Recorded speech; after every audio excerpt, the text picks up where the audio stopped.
আপনারা আমার চশমা ছোট দেখেন, পাতলা, আমার চশমা পাতলা না, আমার ভিতরে মোটা লেন্স লাগানো আছে চোখে।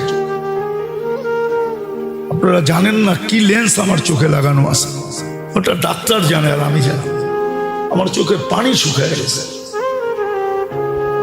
আমি দুনিয়া ঘুরা কম কাঁদি নাই। আমি যুবকদের পায়ে ধরে বুঝাইতেছি, শুধু এমনি না, বলক যুবকরা ওদের পায়ে হাত রাখা বুঝাই। আমি ওদেরকে,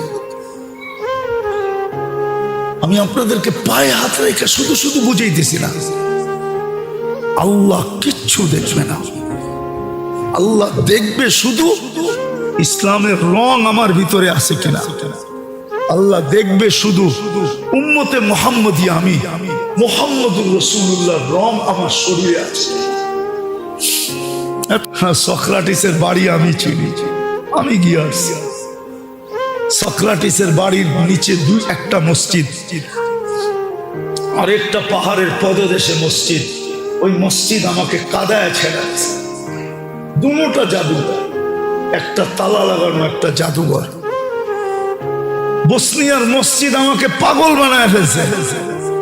আমি 2008-এ গেছি বসনিয়া, গণহত্যার পরে সার্বিয়া আলাদের। বসনিয়ার মসজিদ আমাকে কাদায় শেষ করে ফেলছে। বিরান পড়া আছে মসজিদ, কোন মুসল্লি নেই, কোন আজান দেনেওয়ালা নেই, অথচ নামের মুসলমান হওয়ার কারণে গণহত্যার শিকার হয়ে গেছে।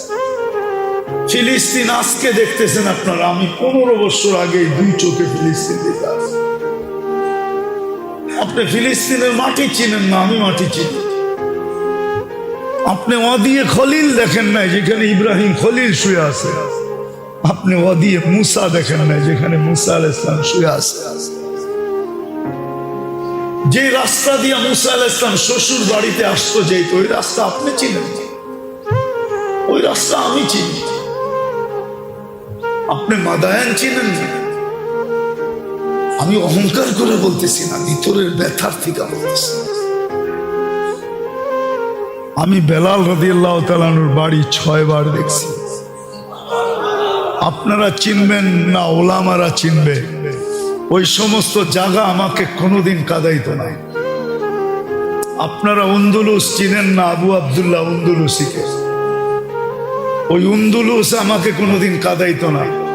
আপনারা কর্তবীকে চিনেন না, ইমাম কর্তবীকে, তাহলে কর্ডোবা আমাকে কাঁদাইতো না।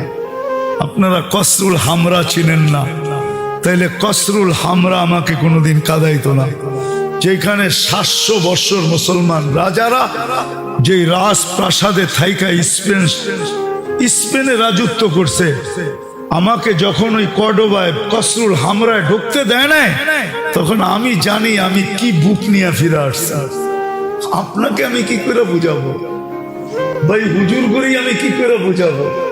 আমাকে যখন কসরুল হামরায় ঢুকতে দেয় না,